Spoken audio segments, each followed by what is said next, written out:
Salutations tête de nage, je suis le chef et bienvenue dans cette petite review, ce petit bilan de la saison 2 de My Hero Academia où Boku no Hero mon cul.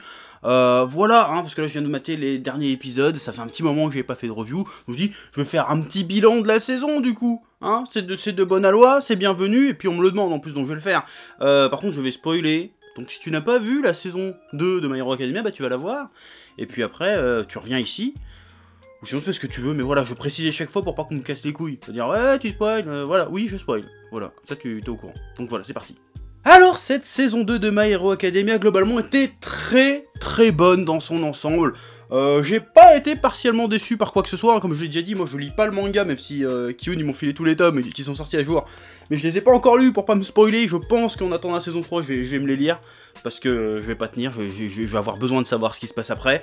Donc une saison très bien dans l'ensemble, même si pas très surprenante, comme je te l'ai dit, la structure de My Hero Academia est assez classique.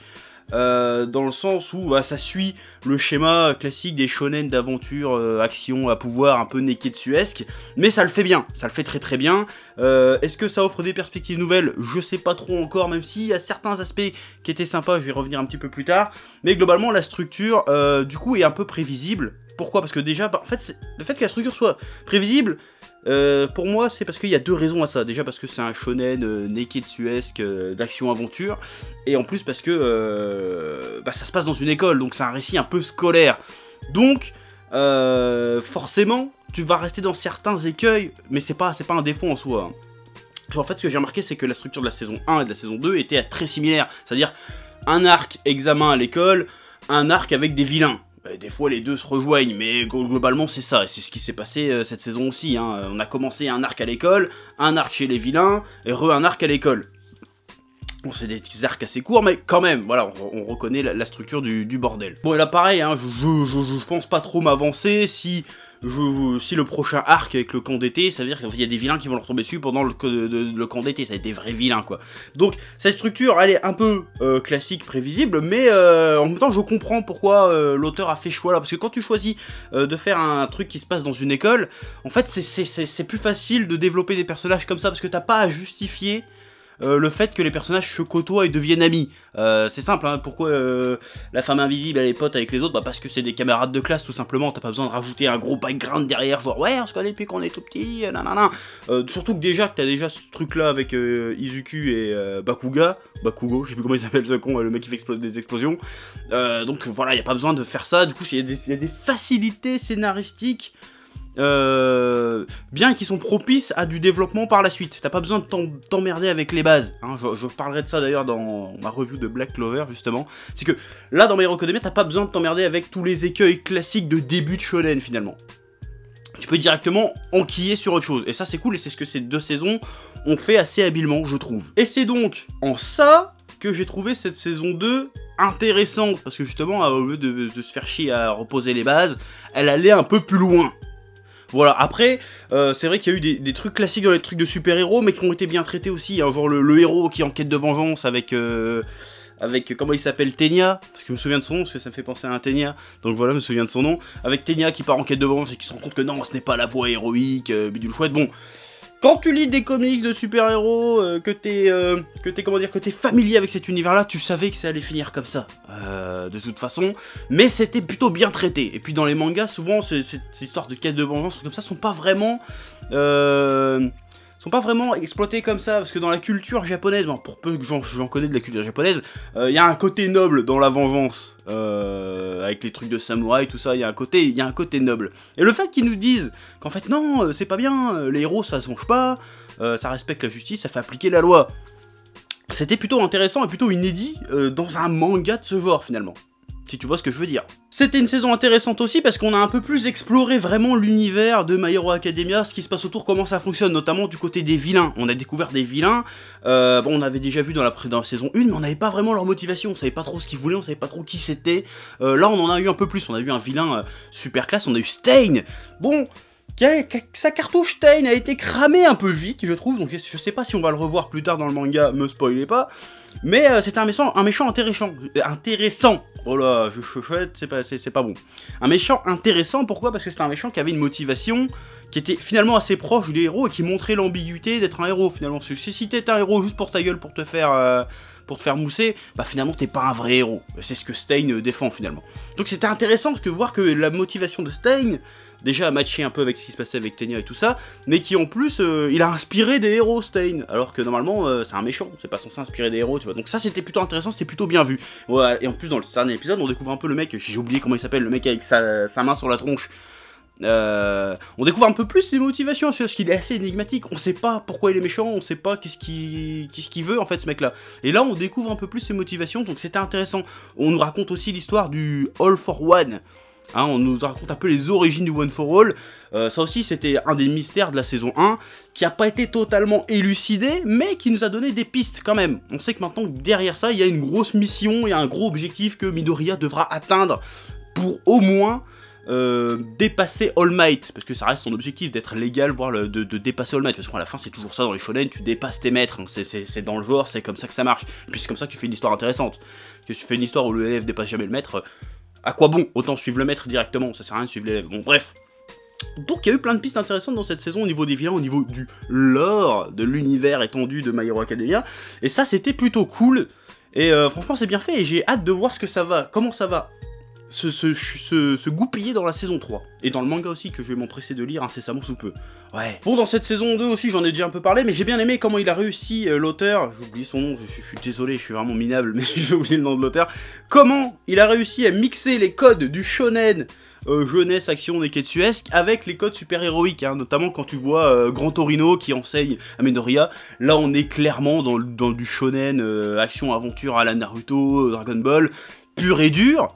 Mais il y a quand même ce côté super-héroïque qui lui enseigne des valeurs de justice, de détermination, de droiture, et ça c'était cool. Et puis après il y avait encore ce côté héritage, hein, propre au shonen, mais propre aussi aux comics, à l'univers super-héroïque en général. Donc c'était un habile mélange, et j'ai trouvé ça vachement bien foutu dans cette saison. L'évolution de Midoriya dans cette saison était aussi très intéressante, parce qu'on passe d'un gamin, bon il est débrouillard certes, mais là on en sent vraiment qu'il y a le vrai héros qui débarque. Bon, il a déjà sauvé des gens dans les saisons précédentes, mais il n'y a plus le côté, ouais je vais me péter le bras pour taper, ça devenait un petit peu redondant. Là on a enfin une vraie évolution au niveau de ses pouvoirs, au niveau de sa personnalité, du coup il gagne un peu plus de confiance en lui, il est vraiment efficace. Je veux dire, le gars il arrive, il aurait pu niquer Stein presque tout seul, si ça avait pas déconné, tu vois.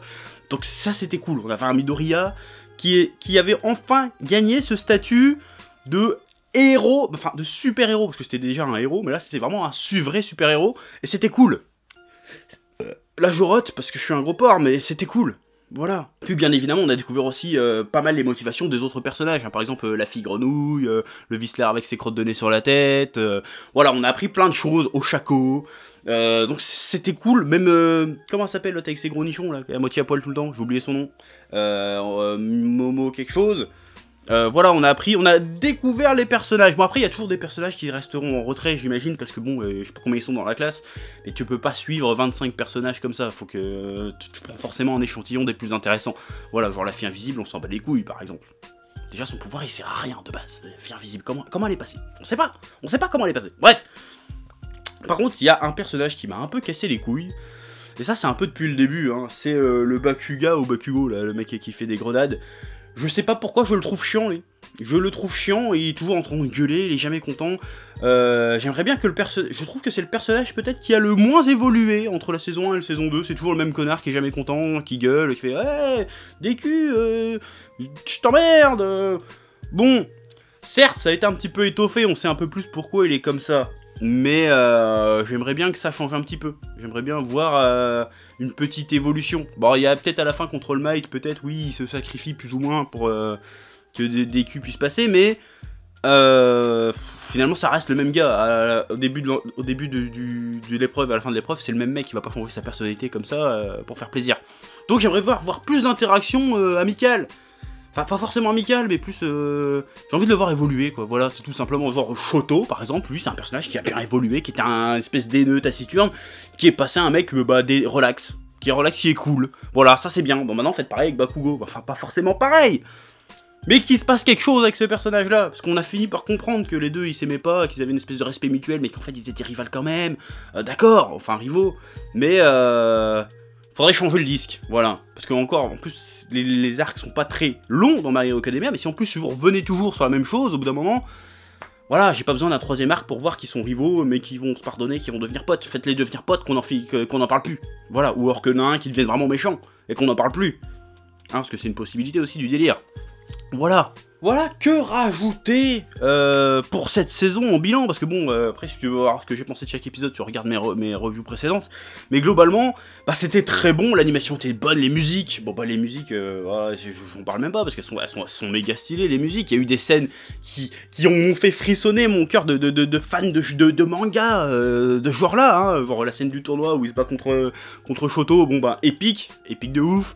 Voilà, il y a eu plein de scènes comme ça qu'ici, le combat contre Stein et d'autres, voilà, c'était stylé, c'était beau, ça a réussi à me faire frissonner, à me griser quand il fallait, à m'émouvoir quand il fallait, donc c'est ce que doit faire un bon animé, c'est ce que doit faire un bon manga, ce que doit faire un bon shonen de ce genre-là, et My Hero Academia, bah tiens, ses promesses à ce niveau-là, maintenant j'attends vraiment que ça m'emmène dans des terrains inconnus, voilà, c'est ça que j'attends de My Hero Academia, parce que ça a le potentiel pour... Donc le fait de mélanger déjà les codes super-héroïques, les codes de shonen, les codes du shonen de ce genre-là, voilà. Moi maintenant j'attends que ça me surprenne vraiment.